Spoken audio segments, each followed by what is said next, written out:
오늘 말씀은 계속해서 이렇게 한 가지 이 주제를 가지고 나오고 있어요. 고린도전서 1장부터 4장의 말씀은 다시 이제 서론으로 얘기하자면 이 사도 바울이 하나님의 은혜 가운데 고린도에 가서 하나님의 놀라운 교회를 세웠거든요. 이 고린도는 참 음란한 도시였어요. 항구 도시고 또 물질도 많고 또 성적으로 타락하고 또 세상적인 도시였는데 참 그런 곳에 하나님의 특별한 은혜가 있어서 사도 바울처럼 영적으로 충만하고 복음으로 무장된 하나님의 사람이 들어가서 교회를 세웠다는 거예요. 저는 이 부분이 참 은혜입니다. 도저히 복음을 받을 수 없는 그런 곳에 하나님의 역사가 있어서 교회를 세웠다는 건 놀라운 거예요. 또 고린도 있는 지역은 헬라 문화권이었기 때문에 이 사람들 철학이나 지식도 많이 발달했거든요. 그러니까 하나님의 복음을 받아들이기에는 또 교만하고 또 세상에 물질이 많으니까 뭐 복음을 들으려고 하지를 않았겠죠. 그런데 하나님께서 사도 바울을 통해서 그들에게 복음을 전했을 때에 놀랍게도 교회가 세워졌다라는 거예요. 여러분, 교회가 세워지는 것은 하나님의 역사임을 믿으시기 바랍니다. 제가 예전에 어떤 목사님의 말씀을 들으니까 본인은 개척을 여러 교회 했다 그런 거예요. 여러 교회. 참 그분이 참 존경스러운데 어렵고 힘든 지역에 가서 개척을 하고 조금 이렇게 교회가 성장하면 또 그 교회를 두고 다른 곳에 개척. 그러니까 그분이 왜 그렇게 했냐면 하나님 앞에 서운을 했다는 거예요. 자기는 개척을 뭐 몇 교회를 하겠다고. 근데 나중에 알게 된 사실은 그 고백이 얼마나 참 너무나 감당할 수 없는 고백이라는 걸 본인이 깨달았다는 거예요.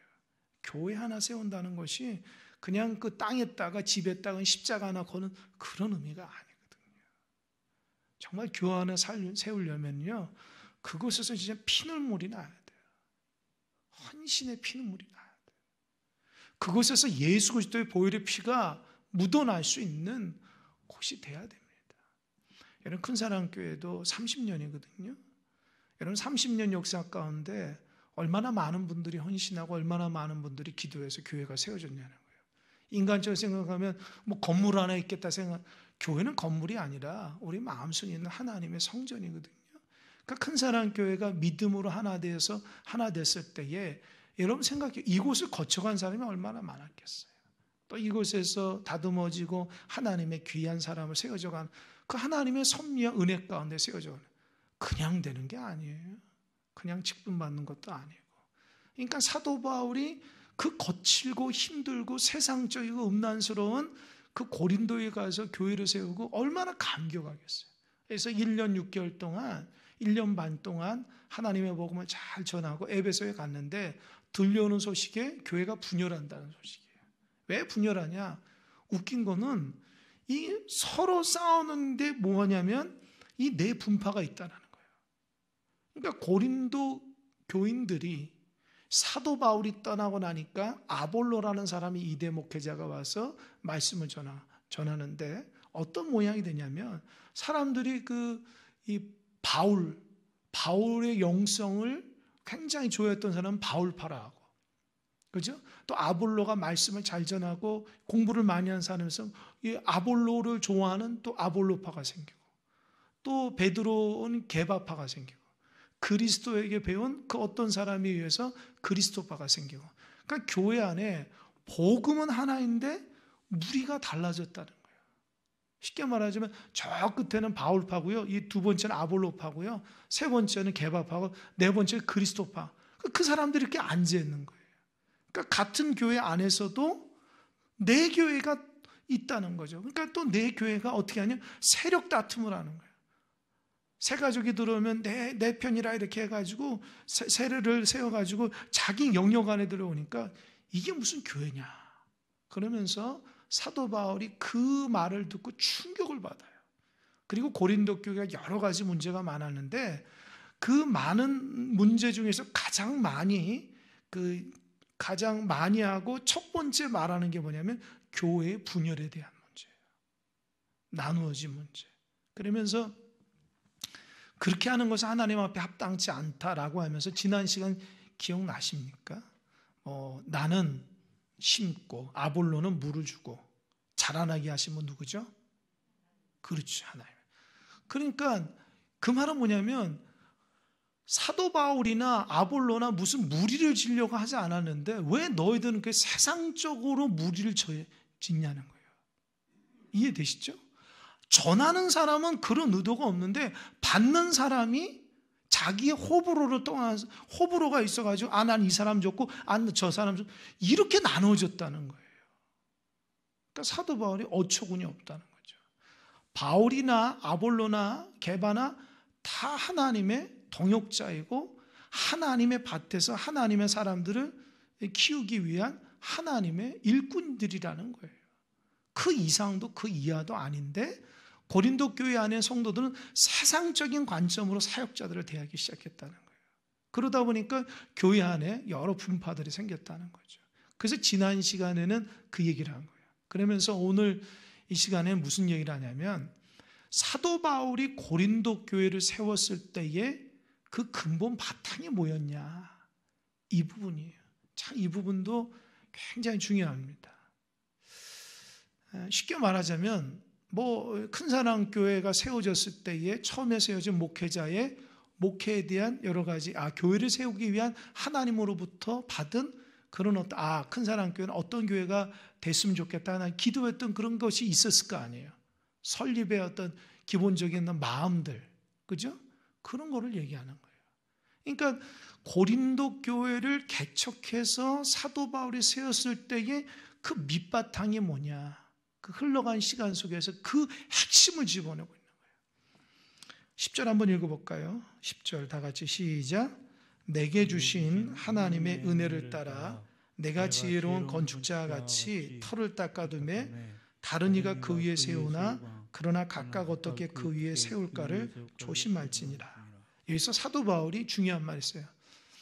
내게 주신 하나님의 은혜를 따라야 한다. 그러니까 교회를 세울 때에 사도 바울이 인간적인 마음으로 하지 않았다는 거예요.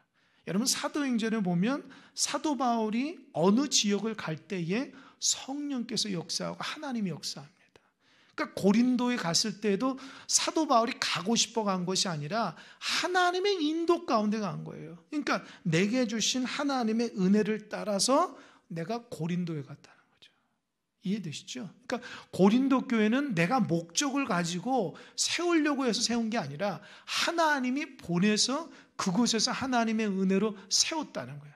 그런데 이 교회를 세웠다고 하는 이 말을 사도 바울이 어떤 표현이냐면 지혜로운 건축자와 같이 터를 닦았다는 거예요.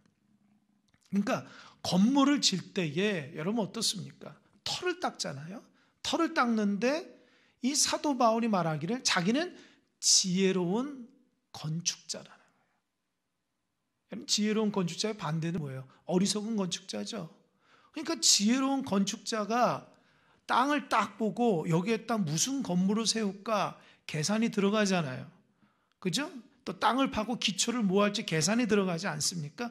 이 계산할 때에 가장 이 근본되는 밑바탕을 뭘로 했냐? 이 터를 놓냐? 보세요. 내가 지혜로운 건축자와 같이 터를 닦아두매 다른 이가 그 위에 세우나 그러나 각각 어떻게 그 위에 세울까 조심할지라. 그러니까 어떤 터를 세웠는데 그 터 위에 지금 건물이 섰다는 교회가. 그죠? 근데 나는 지금 거기를 떠났다는 거야. 에베소에 있는데 누가 와서 또 그 터 위에 하나님의 교회를 세울 때에 사도 바울이 개척했을 당시에 그 하나님 앞에 가졌던 그 터하고 똑같이 세우라는 거예요. 무슨 말인지 알겠죠? 똑같이 세라는 거예요. 그러니까 예를 들어서 그런 거죠. 대리석으로 했으면 대리석으로 해야 되는데 갑자기 그 위에 흙을 하면은 안 맞잖아요. 그죠? 그 밑에 뭐 콘크리트를 했는데 다른 재료로 또 그 위에 또 덧붙이면 안 맞으니까 사도 바울은 지혜로운 건축자처럼 내가 교회를 세울 때에 가장 좋은 걸로 중심으로 터를 닦았으니까 그 위에 누가 오든지 간에 그 터를 같이 터 위에서 세워야 되는데 그 터를 이상한 터로 만들지 말라는 거예요. 그 터가 든든하고 교회가 이제껏 지탱해온 아주 귀한 터니까 그 터를 다른 터로 만들지 말라는 거예요. 그럼 그 터가 뭘까? 그게 11절입니다. 11절 다 같이 시작. 이 닦아둔 것 외에 능히 다른 터를 닦아둘 자가 없으니 이 터는 곧 터가 뭐죠? 예, 예수 그리스도예요. 그러니까 이 반석이 예수 그리스도예요. 반석. 주님께서 마태복음 16장 보면 그렇게 얘기했잖아요. 누구죠? 베드로하고 주는 그리스도 살아계신 하나님의 아들입니다. 그렇게 했더니만 주는 그 반석에 내 교회를 세우겠다. 그죠? 이 반석이란 말이 이 베드로, 게바라는 의미에서 사람을 의미하는 것이 아니라 그의 신앙 고백을 얘기하는 거죠. 그것은 신앙 고백. 베드로의 신앙 고백. 주는 그리스도 살아계신 하나님의 아들. 그 고백, 신앙 고백 위에 교회를 세운다 했어요. 그러니까 지금 사도 바울도 똑같은 말이에요. 내가 교회의 밑바탕은 예수 그리스도라는 거예요. 예수 그리스도의 신앙 고백 위에 세워진다는 거죠. 여러분 사도행전을 보면 언제 사도 바울이 예수님 만났죠? 언제 만났을까요? 예? 다메섹 도상에서요. 제가 눈으로 얘기하지만 사도 바울은 한 번도 눈으로 예수님 본 적이 없어요. 환상 가운데 만난 거예요. 다메섹 도상. 그러나 제가 여러분 얘기했잖아요. 예수님의 제자보다 사도 바울이 더 예수님을 더 많이 알아요. 영적으로. 얼마나 하나님께서 사도 바울을 귀하게 여겼으면 계시와 놀라운 성령의 역사로 예수님에 대해서 더 많이 알고 더 많이 글을 썼다고요. 그러니까 그때에 사도 바울이 이 다메섹에 예수 믿는 사람을 잡아서 죽이려고 하러 갈 그때에 예수 그리스도 환상 가운데 강한 빛으로 예수님 만나서 3일 동안 보지 못했잖아요. 식음을 전폐하며 그 3일 동안이 사도 바울이 철저하게 회개했다고요. 그리고 나서 눈을 뜨자마자 어떻게 해요? 복음을 전하게 되잖아요. 그 뒤로부터 하나님의 사람이 된 거예요. 그러니까 이제껏 사도 바울이 1차, 2차, 3차 전도 여행이 약 10년 동안 하거든요. 세계 전도 여행을. 이 10년 동안 하면서 가는 교회마다 세웠을 때의 그 밑바탕이 뭐냐? 예수 그리스도라는 거예요. 예수 그리스도. 저는 이 말에 정말 공감이 돼요. 이런 목회자들 다 스타일이 달라요.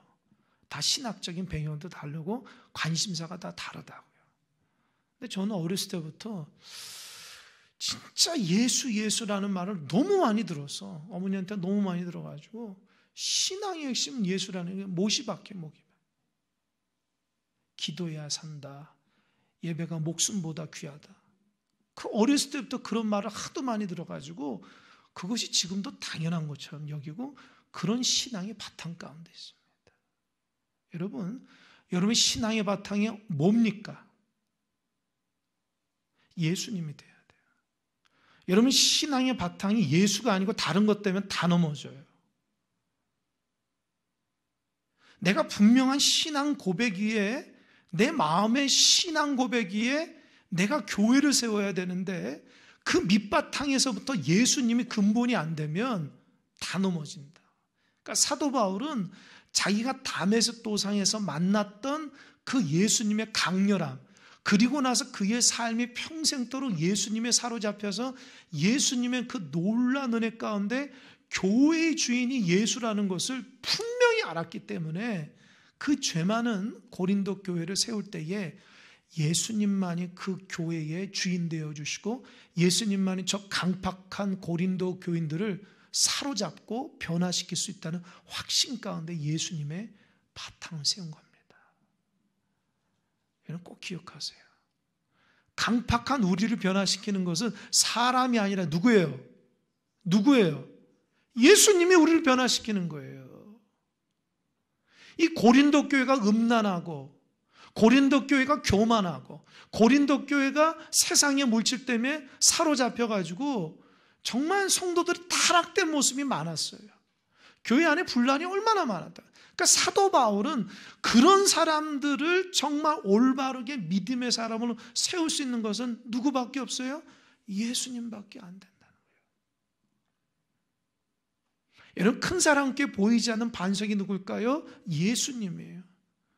제가 여러분을 변화 못 시켜요. 제가 뭐라고 여러분 변화시켰어요? 변화가 됩니까, 여러분들이? 제가 말한다고? 오직 예수님이 여러분을 감동시켜야지 변화시키는 거예요. 저도 변화되고 여러분도 변화되는 거예요.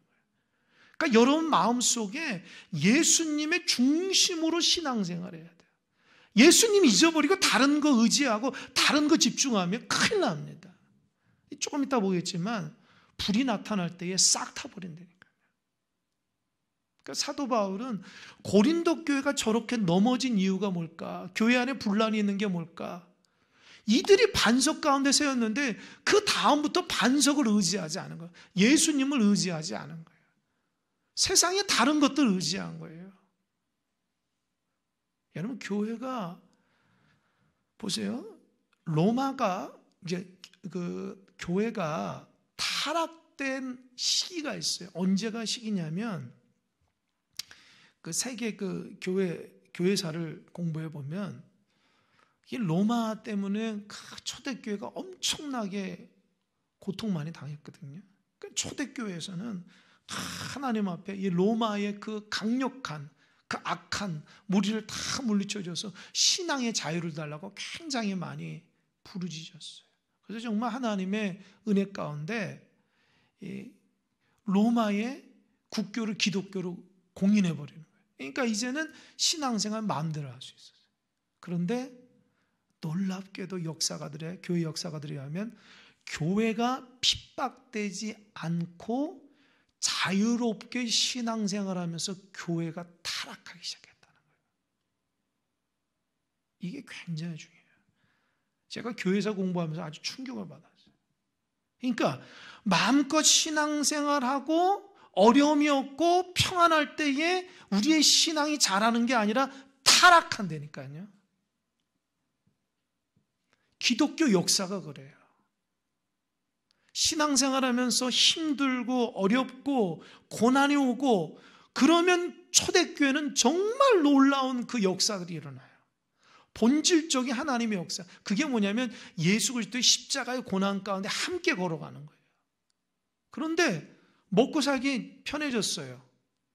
이제는 하나님 의지하지 않고도 먹고 살만해요. 하나님 앞에 울부짖지 않더라도 잘 살 수 있는 세대가 됐어요. 그러다 보니까 크리스찬들이 예수님을 부르짖지 않는 거예요. 예수님을 자기 마음속에 주인으로 여기지 않아요. 다른 것들이 마음속에 있으니까 더 이상 예수님 의지하냐 하니까 어떻게 해요? 교회가 그때부터 타락해요. 교회의 물질이 신이 되어버리죠. 교회의 세상의 논리가 들어와 버리게 돼요. 그러다 보니까 하나님의 말씀과 기도가 사라지고 세상의 논리 가운데 교회가 사로잡히니까 교회는 규모는 커지는데 성도들의 신앙은 정말 형편없이 되는 거예요. 그래서 그 중세 때에 그 타락된 모습이 왜 그러냐? 기독교가 그렇게 찬란하게 빛을 발하는데 왜 타락하겠어요? 그리스도의 중심을 잃어버린 거예요. 여러분, 지금도 마찬가지예요. 나가서 한번 돌아다녀보세요. 교회가 얼마나 많은지. 근데 정말 여러분 생각 교회다운 교회가 얼마나 되는지 한번 그 고민해 보세요. 진짜 복음에 사로잡혀서 예수 그리스도의 털을 가지고 정말 하나님 기뻐하시는 그런 목회자들 찾기가 쉬운 줄 아세요? 그런 성도들 찾기가 쉬운 줄 아세요? 다 세상 논리 가운데 그냥 믿는 척하지만 실제적으로 마음속에 그리스도를 고백하지 않는 성도들 얼마나 많다. 그러다 보니까 교회가 지금 이렇게 돼버린 거예요. 그래서 너무 편한 거를 좋아하면 안 돼요. 여러분, 너무 편하면요 안 돼요. 힘들고 어려워 기도 제목이 있고 하나님 앞에 눈물을 흘려 기도할 수 있는 그 무엇이 있을 때에 오히려 그때가 정말 은혜고 그때가 정말 주님을 제대로 믿을 수 있었던 거예요. 그러니까 여러분, 요한 웨슬리라는 사람이 감리교를 창시한 요한 웨슬리 그러잖아요. 신앙생활인데 고난이 없어지니까 불안하기 시작해요. 그래서 하나님 제가 타락했나 봐요. 하나님 왜 나에게 고난이 없죠? 그리고 나니까 고난이 생기니까 하나님께 감사했다는 거예요. 제가 그 글을 읽으면서 우리는 고난을 피하려고 기도하는데 오히려 진짜 믿는 사람은 고난 가운데 예수님의 십자가의 길을 걸어가기 전 원하는 그 중심이 있다는 것, 그 글을 읽고 많이 감동을 받았습니다. 여러분, 신앙생활 잘 하시기 바랍니다. 혹시 여러분 마음속에 그 여러분의 신앙의 바탕이 그리스도에서 자꾸 변질되어 있지 않습니까? 지금 고린도 교회가 그래요.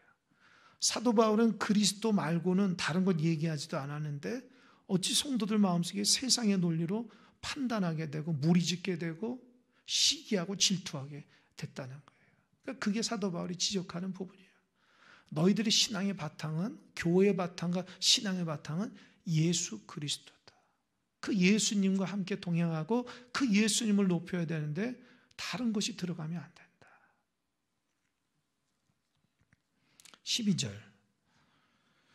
12절 한번 읽어볼까요? 시작. 만일 누구든지 금이나 은이나 보석이나 나무나 풀이나 집으로 이 터 위에 세우면, 예, 사도 바울이 비유가 아주 대단합니다. 그러니까 사도 바울이 자기는 교회를 고린도 교회에 세울 때 그 터가 오직 예수 그리스도의 터밖에 세우지 않았는데 들려오는 소식에 그 터 위에 이상한 터들이 많이 생겼다는 거예요. 그래서 비유를 하는 거예요. 정말 변치 않는 터는 예수 그리스도인데 12절에 보면 6가지를 얘기해요. 앞에 3가지는 변하지 않는 거, 뒤에 3가지는 변하는 거예요. 그러니까 누구든지 금이나 은이나 보석이나 이거는 변하지 않는 재료예요. 또 한 가지는 나무나 풀이나 집으로 터를 세우면, 그죠? 각자마다 어떤 신앙의 터를 세우고 교회가 갖고 있는 터가 있잖아요. 그때의 13절, 각 사람의 공적이 나타날 터인데 그날이 공적을 밝히리니 이는 불로 나타나고 그 불이 각 사람의 공적이 어떠한 것을 시험할 것이라. 이 부분이 굉장히 중요합니다. 제가 대학교 때에 이제 필수 과목이 독일어를 했어요. 독일어. 지금 독일어 하나도 못합니다. 근데 독일어를 했는데 그 독일어를 열심히 했어요. 이유가 뭐냐? 틈만 나면 쪽지 시험을 보는 거예요. 그러니까 이 독일어 수업을 들어가기 전에 단어 시험, 문장 시험을 하기 때문에 늘 들어갈 때마다 긴장을 해요. 긴장을. 또 쪽지 시험 보면 안 되는데. 또 못하면은 또 다음에 또 시험 본다고 하니까.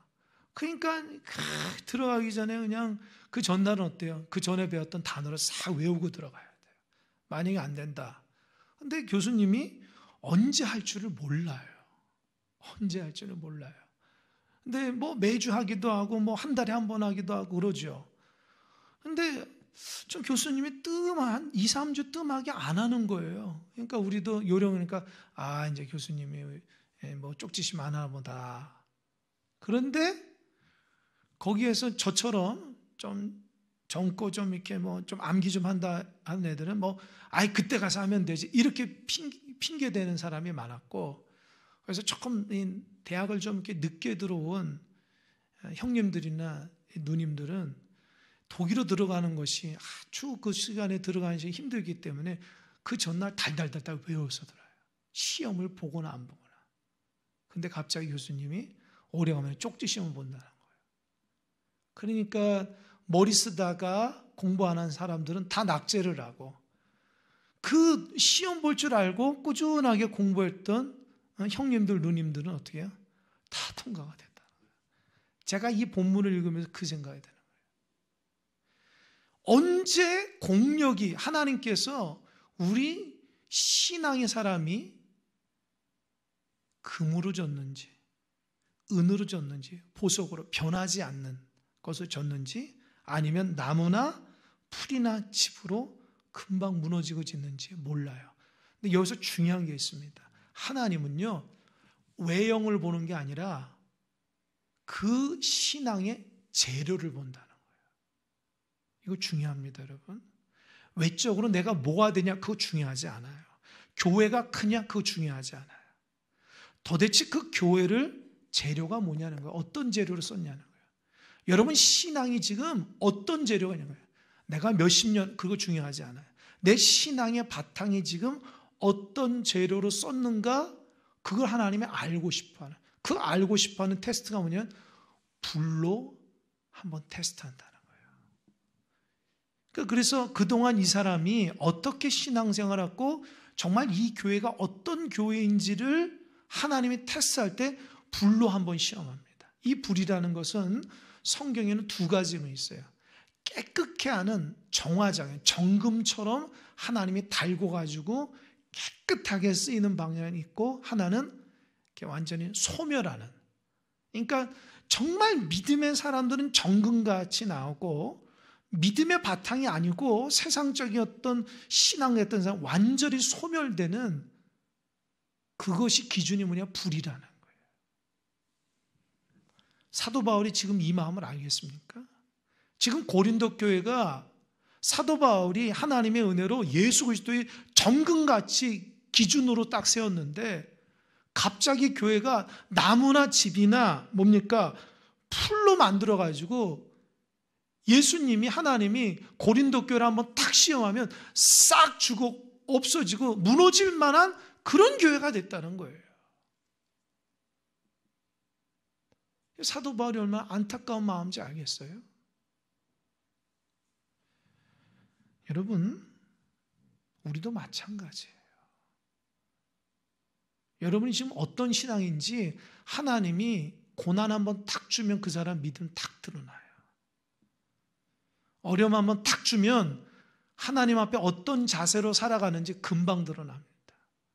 그냥 어영부영 살아가지고 그냥 여가생활 하듯이 신앙생활 한 사람은 나자빠지는 거고요. 정말 예수님을 소망 가운데 믿음으로 살아갔던 사람은 더 정금같이 되어버리는 거예요. 지금 교회가 위기라고 그러잖아요. 왜 위기예요? 코로나 때문에 교회가 얼마나 위기인지 몰라요. 이 본문에 의하면 뭐 비교하기가 좀 그렇지만, 코로나가 교회에 이 불로 공적을 쌓는 거라 생각한다면 어떻게 해야 되겠습니까? 흔들리지 말아야 돼요. 오히려 그것 때문에 우리 신앙이 더 강력해지고 믿음으로 더 나가야 돼요. 그것 때문에 나가 떨어지면 여기 있는 것처럼 나무나 풀이나 집처럼 될 수밖에 없어요. 어떤 고난인지 모르지만 뭐 개인적인 인생의 고난이나 교회 고난도 있겠죠. 뭐 코로나뿐이겠어요. 교회에 여러 가지 문제가 발생할 수 있잖아요. 그런 문제 가운데 그동안 예수님을 통해서 금과 은과 보석처럼 아주 바탕이 깨끗하고 오직 주님만 바라봤던 사람은 흔들리지 않아요. 사람 말에 귀 기울이지 않는다고. 그 중심이 그동안 평생 말씀과 기도를 하나님 앞에 교제하고 신뢰가 있기 때문에 흔들리지 않다고. 그런데 어떻게 돼요? 나무나 집이나 풀같이 신앙생활에는 확 타버린다고요. 소멸돼요. 아무것도 없어요. 믿음이 없어질 순간, 내가 그렇게 든든히 서갔던 그 집이 하루아침에 그냥 싹 타버린다고. 왜요? 타기 좋은 걸로 재료를 썼기 때문이에요. 여러분, 이런 어처구니 없는 일이 당하지 않길 바랍니다. 지금부터라도 그 반석 가운데 예수 그리스도를 세워야지 엉뚱한 거 세웠다가 싹 탑니다. 여러분, 정신 차려야 돼, 진짜. 신앙은 누가 주는 게 아니라 내가 그 하나님과의 교제 가운데 쌓아가는 거예요. 하나님은 그 신앙이 교회가 얼마나 크냐, 뭐 이제 교회 무슨 직분이냐, 몇십 년, 그거 중요하지 않고요. 재료가 뭐냐는 거예요. 너희 신앙의 바탕이 오직 예수 그리스도에 대한 믿음에 대한 바른 고백으로 세웠나? 그러면 불이 임하면 어떻게 해요? 오히려 빛나죠. 더 깨끗해지고 정건. 그러나 그렇지 않은 사람은 싹 타서 내가 지금 믿음이 있는 건지 교회를 다니는 건지 아닌지 정체성을 잊어버리게 돼요. 그러니까 이 말이 절대로 가벼운 말이 아니에요. 사도 바울이. 교회 싹 타버린다는 거예요. 교회가 존재처럼 없어진다는 거예요. 그래서 14절, 만일 누구든지 그 위에 세운 공적이 그대로 있으면 무엇을 받고요? 상을 받는 거예요. 하나님 주신 상을 받아. 그러니까 여러분 고난이 왔을 때 흔들리지 않으면 뭐예요? 상을 받습니다. 여러분 고난 가운데 있는 분들 흔들리지 마시기 바랍니다. 그럼 상을 받아요. 하나님 가끔씩 우리를 테스트하거든요. 너 그래도 예수님 믿고 살아갈 거냐? 너 그래도 나를 의지할 거냐? 흔들리면 안 돼요. 그러나 15절 누구든지 그 공적이 불타면 뭘 받는다고요? 해를 받는다는 거예요. 그러나 자신은 구원을 받되 불 가운데 받는 것 같으니라. 이 15절이 좀 난해하죠. 해를 받으면 이 해라는 것이 지옥일까? 그 의미는 아니에요. 그 의미, 지옥이라는 의미 아니 왜냐하면 예수님을 믿기 때문에 신앙을 받아들이기 때문에 뭐 지옥 가는 건 아니지만 상은 못 받고 해를 받는다는 거예요. 여러분 누가 어느 건물을 졌는데 아주 멋지게 건물을 지면 어떻게 해요? 너무 잘 지었다 상패를 주잖아요. 근데 건물을 형편없이 지면 어떻게 해요? 손해배상하잖아요. 그죠? 그리고 다시는 그 건축가를 안 써요. 왜요? 저런 건축가는 있으면 안 된다. 소문날 거 아닙니까? 그죠? 그러니까 잘하면 상을 받고 칭찬하고 그 사람들이 많이 그 사람을 불려서 집을 짓겠죠. 근데 건축가가 똑같은 기간 안에 똑같은 것을 했는데도 형편없으면 어떻게 해요? 그 사람 손해배상한다. 그러니까 어떻게 해요? 자기가 다 토해내야 돼요. 손해를. 또 부끄러움 당하는 거예요. 더 이상 어디 가서 집을 못 짓는 거예요. 그러니까 하나님 앞에 구원을 받지만 너무 부끄러운 구원을 받는 거예요. 너무 형편없는 구원을 받는 거예요. 여러분 이 말이 뭐냐면 이 창세기에 보면 소돔과 고모라가 있잖아요. 그 성이 너무 성적으로 타락하니까 세상이 보니까 너무 악해가지고 하나님의 불로 심판하잖아요. 그죠? 불로 심판하는데 그 중에 구원받은 사람이 롯과 두 자녀잖아요.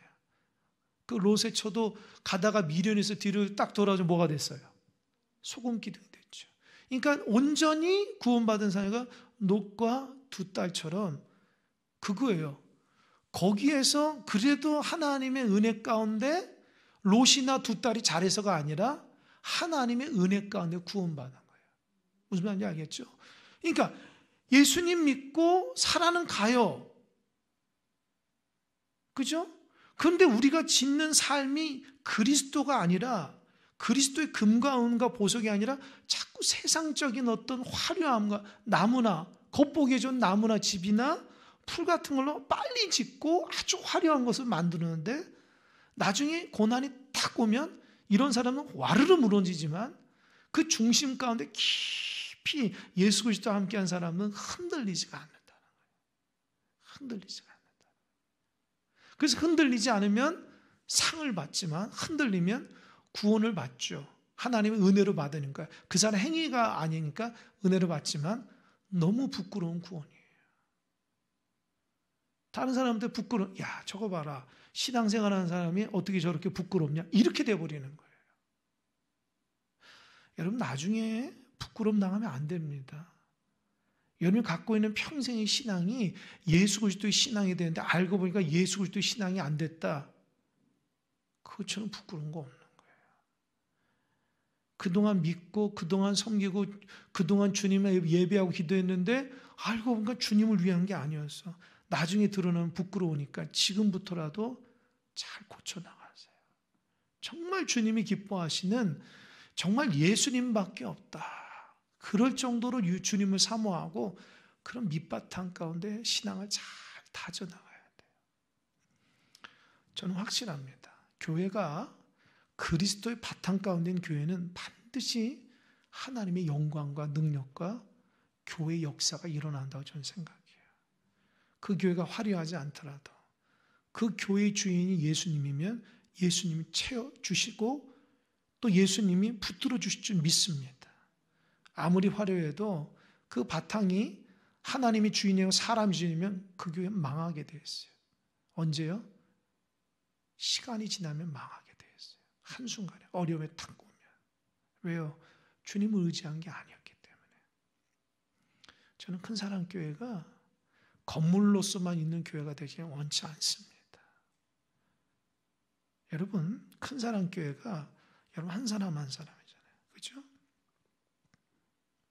우리가 어디에 무엇하든지 간에 반석의 그리스도의 사람이 돼야 돼요. 그러면 어디 갖다 놔도 그 사람은 그 예수님의 몫을 하게 돼 있어요. 왜요? 말과 행동과 그 모든 것이 예수님의 은혜로 하기 때문입니다. 저는 그런 사람들이 많아지길 바랍니다. 그런 사람들이 구역을 섬기고, 그런 사람들이 교회 학교, 그런 사람들이 찬양하고, 그런 사람들이 교회 공동체에서, 선교회에서 중심을 잡고, 그런 사람들이 교인들에게 정말 믿음으로 권면하고 그리스도로 권면할 때에, 그래서 교회가 그리스도다워지는 거예요. 그렇지 않으면 교회는 한순간에 무너집니다. 제가 몇 번 얘기했지만 제가 거쳐왔던 교회에서 두 교회가 그런 게 됐어요. 다 말씀 못 드리지만 겉으로는 굉장히 은혜스러웠는데 한순간에 무너지더라고요. 굉장히 큰 교회고 굉장히 아주 멋진 교회였는데 한순간에 넘어지는 거 보니까 제가 그때 느꼈어요. 교회가 이렇게 쉽게 넘어지는구나. 이유가 뭘까? 교인들이, 목회자가 예수님 중심을 안 서서 그래요. 이거 조심해야 돼요. 예수님의 영광을 위해서 살아가야 된다고요. 구역도 마찬가지로 예수님 중심을 살아가야 돼요. 교회 학교도 그렇고 선교도 예수님 중심을 살아가야지 다른 것 중심되면 한순간에 무너지는 거예요. 나의 삶의 모든 영역이 예수님 중심, 가정도 마찬가지예요. 한순간에 무너질 수 있으니 고난이 올 때에 무너지지 않으려면 지금서부터 기초를 잘 닦고 나가야 돼요. 이 사도 바울이 고백이 무슨 말인지 알겠죠? 고린도 교회 성도들 편지를 쓴 거라고. 너희들 예수님은 다 무너지니까 금과 은과 보석으로 다시 져라. 왜 세상적인 나무나 풀이나 집처럼 편리주의로 그렇게 하려고 하느냐? 예수님 바탕에 세워라. 지금 그 말하는 겁니다. 제가 4장까지 봤는데 참 사도 바울의 그 신앙은 제가 이제 감탄해요. 감탄. 이 꼼꼼하게 보고 왜 사도 바울이 그런 말을 했을까 생각해 보면 진짜 감탄해요. 감탄. 그래서 제가 사도 바울을 점점 더 존경하게 돼요. 어쩜 이런 마음은 어디서 나온 것일까? 그게 하나님 주신 마음이거든요. 그러니까 우리가 하나님 주신 마음으로 은혜 가운데 살아가야 돼요. 여러분, 우리는 다른 사람이에요. 세상에 있지만 우리 하나님의 사람이라고. 하나님이 똑같이 보는 게 아니라 달라요. 빛이 난다고요. 그런 사람들이 돼야 됩니다. 그리스도 안에서 여러분의 마음속의 교회와 가정과 큰 사람 교회를 잘 털을 닦는 기초가 되는 여러분 되시길 바랍니다. 아멘. 기도하겠습니다.